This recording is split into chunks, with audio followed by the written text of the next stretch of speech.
नमस्कार विद्यार्थी मित्रांनो, स्वागत आहे आपलं पुन्हा एकदा एमपीसी लायब्ररी या आपल्या युट्यूब चॅनलमध्ये. विद्यार्थी मित्रांनो, आज आहे 28 मे 2026. सुरू करूयात आजच्या चालू घडामोडी. आज आपण पाहणार आहोत भारतातील पहिले पाण्याखालील संग्रहालय कोणत्या ठिकाणी उभारण्यात आलेले आहे या संदर्भात माहिती. सिंहस्थ कुंभमेळा 2028 याबाबतची महत्वाची अपडेट आता समोर आलेली आहे, या संदर्भात माहिती. तसेच नाटो परराष्ट्र मंत्री बैठक 2026 ही नुकतीच आयोजित करण्यात आलेली होती. याचं ठिकाण कोणतं आहे आणि याचं महत्व काय आहे या संदर्भात देखील आपण आज माहिती पाहणार आहोत. त्यामुळे या संपूर्ण महत्वपूर्ण चालू घडामोडी व्यवस्थितपणे समजून घेण्यासाठी व्हिडिओ शेवटपर्यंत अवश्य पहा. सर्वप्रथम कालचा एक प्रश्न, 2026 मध्ये एकूण किती पद्म पुरस्कार प्रदान करण्यात आलेले होते? तर याचं योग्य उत्तर आहे पर्याय क्रमांक 2, 131. आता आपण आजच्या दिनविशेषकडे वळूया. आज आहे 28 मे. 28 मे 1895 भाई माधवराव बागल यांची आज जयंती. त्यांनी महत्वाचं कार्य काय केलेलं आहे? तर 1939 मध्ये प्रजा परिषदेची स्थापना त्यांनी केलेली होती. 1947 साली शेतकरी व कामगार पक्षाची स्थापना त्यांनी केलेली होती. 28 मे 1883 स्वातंत्र्यवीर सावरकर यांची आज जयंती. 28 मे हा दिवस जागतिक भूक दिन म्हणजेच वर्ल्ड हंगर डे म्हणून साजरा केला जातो. जगातील उपासमारीची समस्या कमी करणे आणि त्याबद्दल जनजागृती करण्यासाठी हा दिवस साजरा केला जातो. तसेच 28 मे हा दिवस संपूर्ण जगभरामध्ये मेन्स्ट्रुअल हायजीन डे म्हणजेच मासिक पाळी स्वच्छता दिन म्हणून देखील साजरा केला जातो. 28 मे 1923 तेलुगू अभिनेते, दिग्दर्शक, निर्माते व आंध्र प्रदेशचे 10वे मुख्यमंत्री NT रामाराव यांचा आज जन्मदिवस. तर विद्यार्थी मित्रांनो, हे होते आजचे दिनविशेष. आता आपण आजच्या चालू घडामोडींना सविस्तरपणे जाणून घ्यायला सुरुवात करूया. प्रश्न क्रमांक पहिला, संसद रत्न पुरस्कार 2026 मध्ये महाराष्ट्रातून किती खासदारांचा समावेश आहे? तर याचे योग्य उत्तर आहे पर्याय क्रमांक 3, 5 खासदार. नुकतंच संसद रत्न पुरस्कार 2026 हे जाहीर झालेले आहेत. देशात सर्वाधिक 5 खासदार हे महाराष्ट्रातून आहेत. महाराष्ट्रामधील लोकसभेचे 4 आणि राज्यसभेच्या 1 खासदारांना संसद रत्न पुरस्कारांनी सन्मानित करण्यात आलेले आहे. तर हे 5 खासदार कोण आहेत? तर कल्याणचे डॉक्टर श्रीकांत एकनाथ शिंदे, ठाण्याचे नरेश मस्के, पालघरचे हेमंत सावरा, जळगावच्या स्मिता वाघ आणि पुण्याच्या राज्यसभेवरून गेलेल्या डॉक्टर मेधा कुलकर्णी या 5ही जणांना संसद रत्न पुरस्काराने नुकतेच सन्मानित करण्यात आलेले आहे. पुढचा प्रश्न, समान नागरी संहिता म्हणजे UCC विधेयक विधानसभेमध्ये सादर करणारे देशातील तिसरे राज्य कोणते? तर याचे योग्य उत्तर आहे पर्याय क्रमांक 3, आसाम. आसाममध्ये नुकताच समान नागरी संहिता म्हणजेच युनिफॉर्म सिव्हिल कोड म्हणजेच UCC हे विधेयक सादर करण्यात आलेले आहे. आसाम सरकारने विधानसभेमध्ये हे UCC विधेयक सादर केलेले आहे. संसदीय कामकाज मंत्री अतुल बोरा यांनी हे विधेयक सभागृहामध्ये मांडलेले आहे. या कायद्यातील प्रमुख मुद्दे काय आहेत? तर विवाहाचे कायदेशीर वय निश्चित करणे, बहुविवाहावर नियंत्रण ठेवणे, वारसा हक्क तसेच लिव्ह इन रिलेशनशिप या संबंधित नियम बनवणे हे यामधील प्रमुख मुद्दे आहेत. त्यामध्ये डोंगराळ आणि मैदानी भागातील आदिवासी समुदायांना या कायद्यातून वगळण्यात येणार असल्याचे या विधेयकामध्ये नमूद करण्यात आलेले आहे. विशेष बाब म्हणजे समान नागरी संहिता विधेयक सादर करणारे आसाम हे देशातील तिसरे राज्य ठरणार आहे. आता UCC सध्या कोणकोणत्या राज्यामध्ये लागू आहे? तर लक्षात घ्या, पहिले राज्य आहे गोवा. गोवा या राज्यामध्ये 1867 म्हणजे स्वातंत्र्यपूर्व कालावधीपासूनच UCC म्हणजे समान नागरी संहिता ही लागू आहे. त्यानंतर स्वातंत्र्यानंतर पहिले राज्य आहे उत्तराखंड. 2024 मध्ये त्या ठिकाणी समान नागरी संहिता ही लागू झालेली होती. त्यानंतर नुकतेच मार्च 2026 मध्ये गुजरात या राज्याने समान नागरी संहिता ही लागू केलेली आहे. आणि आता तिसरे राज्य ठरणार आहे आसाम. त्यामुळे लक्षात घ्या, टोटल 4 राज्यांमध्ये आता UCC लागू असणार आहे आणि विधेयक सादर करणारे आसाम हे आता तिसरे राज्य ठरलेले आहे. वळूया पुढच्या प्रश्नाकडे. भारतातील पहिले पाण्याखालील संग्रहालय कुठे विकसित करण्यात येणार आहे?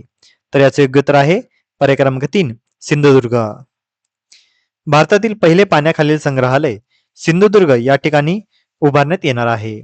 सिंधुदुर्ग जिल्ह्यातील प्रसिद्ध निवती समुद्र किनाऱ्याजवळ हे आता संग्रहालय उभारण्यात येणार आहे. भारतातील हे पहिलेच असे संग्रहालय असणार आहे. INS गुलदार हे भारतीय नौदलातून निवृत्त झालेली युद्धनौका आहे आणि ही या संग्रहालयामध्ये महत्वाचं कार्य करणार आहे. ही युद्धनौका सिंधुदुर्ग किनाऱ्याजवळ समुद्रात मुद्दाम बुडवण्यात आलेली आहे. आता या बुडालेल्या युद्धनौकेवर पाण्याखालील संग्रहालय विकसित केले जाणार आहे. नौका नैसर्गिकरित्या प्रवाळ भिंत आणि माशांच्या निवासस्थानात रूपांतरित होणार आहेत. हे पर्यटकांसाठी स्कुबा डायव्हिंग व पाणबुडी पर्यटनचे प्रमुख आकर्षण बनणार आहे. त्यामुळे लक्षात घ्या, वन लाइनर फॅक्ट आपल्याला परीक्षेमध्ये विचारली जाऊ शकते. भारतातील पहिले पाण्याखालील संग्रहालय सिंधुदुर्ग या ठिकाणी उभारण्यात येणार आहे. INS गुलदार बद्दल थोडक्यात माहिती पाहूया. INS गुलदार ही ऑफशोर पेट्रोल वेसल होती. भारतीय नौदलामध्ये अनेक वर्ष सेवा दिल्यानंतर तिला डिकमिशन म्हणजे निवृत्त करण्यात आले. ती सिंधुदुर्ग समुद्रात बुडून तिला आता पर्यटन आणि पर्यावरण संरक्षणासाठी उपयोगात आणले जाणार आहे. पुढचा प्रश्न, सिंहस्थ कुंभमेळा 2028 कोणत्या शहरामध्ये आयोजित होणार आहे? तर याचे योग्य उत्तर आहे पर्याय क्रमांक 3 उज्जैन. सिंहस्थ कुंभमेळा मध्य प्रदेश सरकारचा हा महत्वाचा कुंभमेळा आहे आणि हा 12 वर्षांनी होणारा कुंभमेळा 2028 चा हा उज्जैन महाकुंभ मध्य प्रदेश या ठिकाणी होणार आहे. आणि यामध्ये आता मध्य प्रदेश सरकारने गुगल सोबत करार केलेला आहे. AI पॉवर्ड फ्रेमवर्क विकसित करण्यासाठी गुगल सोबत मध्य प्रदेश सरकारने हा करार केलेला आहे. मध्य प्रदेश सरकार आणि गुगल क्लाउड इंडिया यांच्यामध्ये हा सामंजस्य करार झालेला आहे. याचा उद्देश आहे सिंहस्थ 2028 ला सुरक्षित, सुव्यवस्थित आणि जगातील सर्वोत्तम धार्मिक सभेमध्ये रूपांतरित करणे. लक्षात घ्या, मध्य प्रदेशचे मुख्यमंत्री आहे मोहन यादव. सिंहस्थ कुंभमेळा उज्जैन या संदर्भात माहिती पाहूया. याचं स्थळ आहे शिप्रा नदी तीरावर उज्जैन मध्य प्रदेश. कालावधी आहे 27 मार्च 2028 ते 27 मे 2028 म्हणजे जवळपास 2 महिने हा कुंभमेळा चालणार आहे. यामध्ये अपेक्षित भाविक संख्या आहे 15 ते 20 कोटी. महत्व काय, तर 12 वर्षात एकदा येणारा हा सिंहस्थ कुंभमेळा हा महत्वाचा भाविक सोहळा आहे. उज्जैन हा एक महाकुंभ स्थळ आहे आणि 2026 चा कुंभमेळा हा नाशिक म्हणजेच आपल्या महाराष्ट्रामध्ये होणार आहे. पुढचा प्रश्न, नाटो परराष्ट्र मंत्री बैठक 2026 कुठे आयोजित करण्यात आलेली आहे? तर याचे योग्य उत्तर आहे पर्याय क्रमांक 3 हेल्सिंगबर्ग. नाटो परराष्ट्र मंत्री बैठक 2026 ही नुकतीच हेल्सिंगबर्ग स्वीडन या ठिकाणी आयोजित करण्यात आलेली होती. आणि नाटोचा स्वीडन हा नवीनतम सदस्य आहे आणि या ठिकाणी पहिल्यांदाच आता अशा पद्धतीची बैठक झालेली आहे. अध्यक्ष आहेत नाटोचे महासचिव मार्क रूट. उद्देश आहे जुलै 2026 मधील अंकारा समिटची तयारी करणे. नाटो वार्षिक बैठक 2026 ही कुठे होणार आहे? तर याचं 2026 च्या नाटो बैठकीचं ठिकाण आहे अंकारा, तुर्की. 7 आणि 8 जुलै 2026 या कालावधीमध्ये ही नाटो परिषद भरणार आहे. महत्व काय, तर तुर्की दुसऱ्यांदा नाटो समिट आयोजित करत आहे. 2004 साली पहिल्यांदा तुर्कीने ही नाटो परिषद आयोजित केलेली होती.